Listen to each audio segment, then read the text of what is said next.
Welcome, everyone, to Rise Above the Grind. I am your hostess, the Consultress, bringing you amazing conversations with entrepreneurs from around the world about what it is that creates clarity and chaos in your business and what to do about it. We've all been here from this road, often traveled by those who travel the extra mile of bringing value for current problems. That's what entrepreneurship is to me. It's creating current value for the world that we live in today. And I'm so blessed to have Dr. Kelly Schuh here with me today to talk about just that. So Dr. Kelly, welcome to Rise Above the Grind. It's so good to have you here. Thank you so much. And I love that you got a mug. I got a mug. There you go. Cheers! We got That's our white awesome. mugs. Awesome, awesome. So, what I want to do here with our time today is to first define, this hustle and grind culture and how it has shown up for you in your business as you've endeavored to build it. And I have had the privilege of talking to you about this before we became online broadcast partners. But so, tell me a little bit about how you term the word grind, and whether that's hustle and grind for you, or how does that word show up in your vernacular? Well, first of all, it makes you go, "Ugh." Yeah. So how grind shows up, it's like I work predominantly with women unless I'm doing speaking engagements. And I find that the grind is the go, go, go, go, go, go, go, go, go with no downtime. So I talk about go, go, go, grow, grow, grow. It's like that personal growth and development work that we're all willing to do. But what about the slow, slow, slow? And my background is as a chiropractor, and so I know the value and of the slowing down and what the nervous system needs to heal and repair. And so the grind is the part of the nervous system which is get things done. It's very masculine in its energy, the energy format, and very action driven, but it has no recuperation or recovery or divinity or femininity in the energy. Mm. And I think that is so poignant that it is part of the energy that we need to build and go forward. There is no going forward without doing. Yeah. But if all we're doing is doing, like if we're only driving the car and not stopping for gas, or if we're only, pushing ourselves to the max in our workouts and then not allowing that recovery time, Yeah. it creates this sense of like burnout and failure and stop. Yeah. So where has the grind shown up for you along your entrepreneurial journey? Yeah. So many years ago, taking you back to, let's see, it would be 2015. I was in the grind culture, hustling. I had been a coach at that point in time for 5 years, and I had accumulated great debt. I was about $130,000 in debt, and I thought the only way out is just to work harder, and it wasn't working. And so my turnaround, I was ready to go back to chiropractic, totally burned out, and at the same time, we had gone from a dual income family to a single income family during this transition into coaching. And I say single income is because I was bringing in about 50K a year, but the expenses of websites and consultants and coaches and all the things. So the turnaround came. I was talking to my coach one day, and on the outside, I looked successful. Right? Like it looked like, oh, this grind thing is working. I had a beautiful website, the headshots, I built the community, written the book, all the things. And my coach kindly called me out and she's like, I dare you to double your rates. And I was like, what? I thought she was crazy. I felt nauseous. And she said, well, what's the worst that can happen? And I said, well, I guess nobody shows up, no one signs up. So she said, what do you think about giving it 30 days? And that dare, she dared me. She's like, I dare you to do it. That dare transformed my life. And I took a 50K a year business, took it to 150. And you know what? It had nothing to do with working harder. I actually had to align with my worth, and I had to create a new identity of what is six figure, multi six figure woman look like and how does she move in the world. And it was that inner game. And so it wasn't grit and it wasn't grind, it was grace.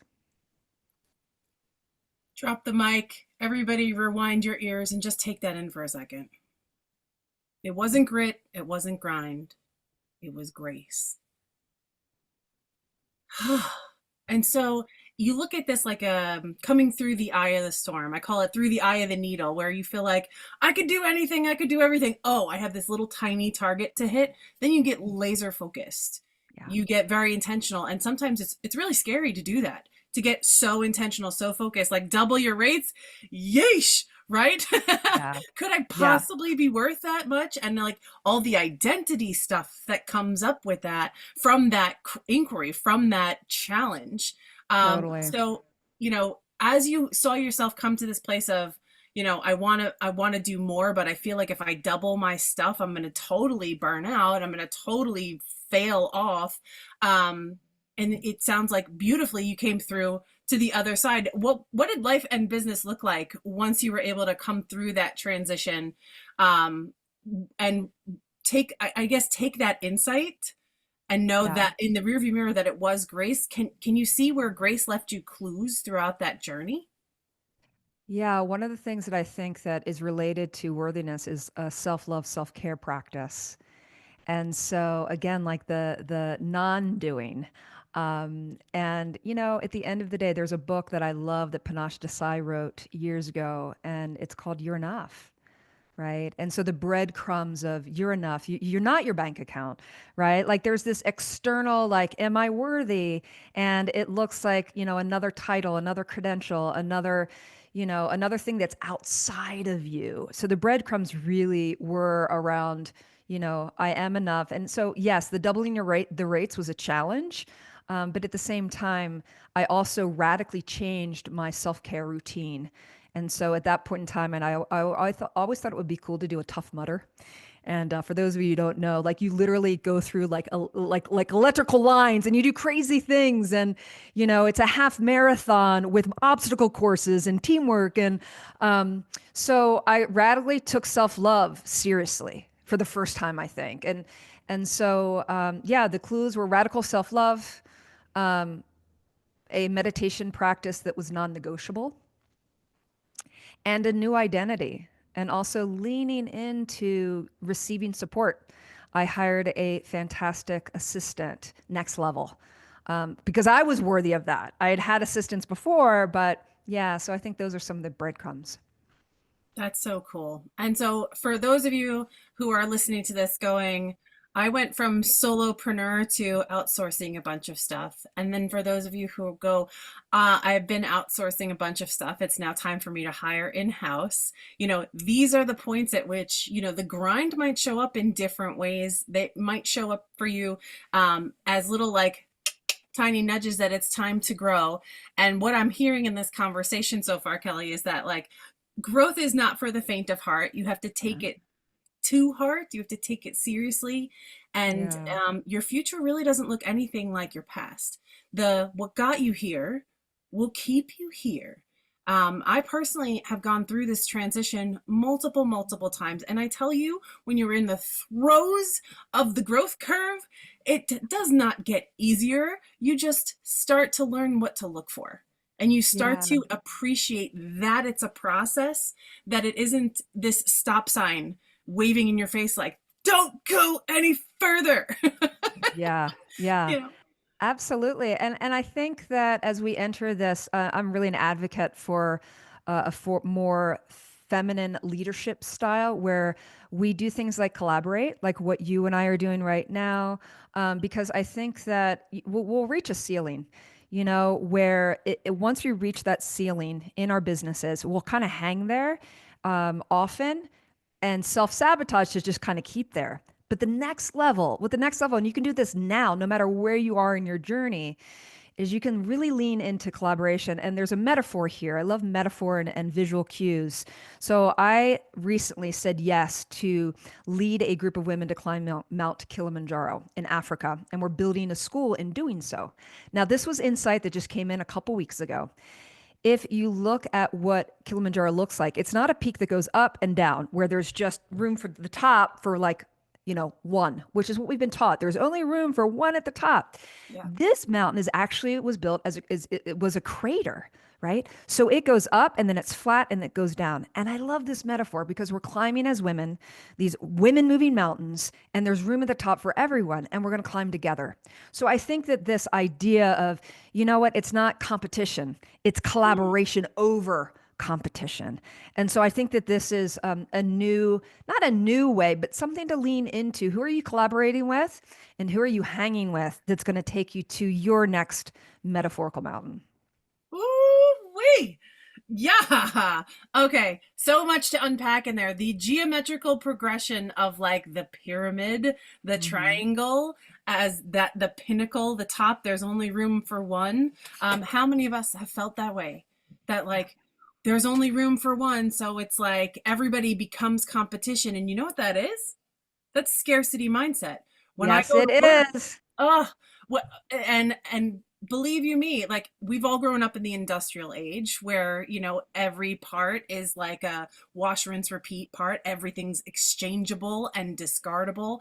But Yeah. what we're entering into right now in today's age of that, what you just said, divine leadership and feminine energy in the partnership, not all the way masculine and the doing, not all the way feminine in the being, but having Yeah. both of those things coming together in a way that creates new awareness, a new world, a new opportunity. And that's where collaboration lives. When Yeah. I go to work with my IP, my intellectual property, I always want to know what it is that you're doing. Like, what are the motions you're going through, the things you've been thinking, like kind of getting a snapshot of the history, but also who are you hanging out with? What's Yeah, your it's leadership huge. style, and Yes. those all have to play nice in the sandbox together. That's, you get to be a whole person, and that gets to show up in your other collaborations. You get to be a whole dynamic. It doesn't have to be power over. Exactly. It's power with, and I can tell you when I look at like who I was years ago, I even look at how things have changed in the people that I hang out with. I had that epoch of being broke, and you know who I was hanging out with? A bunch of broke people, right? Everything's energy, and these weren't bad people, right? These are beautiful, heart-giving, spiritual, awake people. And I still hang out with those people, but the majority of the people that I'm hanging out with right now, they are climbing their mountains, right? And so it's like we tend to absorb, the goals and the visions of those who we hang with. And so again, I believe everything's energy. And you mentioned one thing around kind of the balance. We do need the divine masculine energy. We do need the doing, you know, um, and we need the being. And I think the being piece is what is not valued as much in American culture. And when we look at kind of the American culture versus like the East versus West, and it's always fascinating because I've studied both. And the East has been meditate, spirituality, spend time on the cushion, right? And the West has been go, climb the mountain, go to the peak, be the top, right? And I believe we need both, and it's an integration that's needed right now. Mm. I'm like, this is the pinnacle of conversation for me. These are the types of collaborations that I love getting into, that I love mixing it up with. So for those of you listening, stay right there. There's another episode queued right up right after this. But Dr. Kelly, where can people go to find more about you? Yes, so my website is drkellyschuh.com, and Schuh is spelled Schuh, funny spelling. I'm on all the social platforms. The one I'm most active on right now is LinkedIn. And so you can find me on LinkedIn, and I'd love to connect. Awesome. We are going to go deeper with our live studio audience. If that's something you are interested in, look me up, Consultress, on all social, and send me a DM with studio guest in this subject.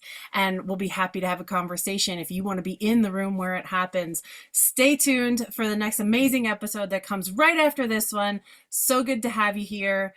See you.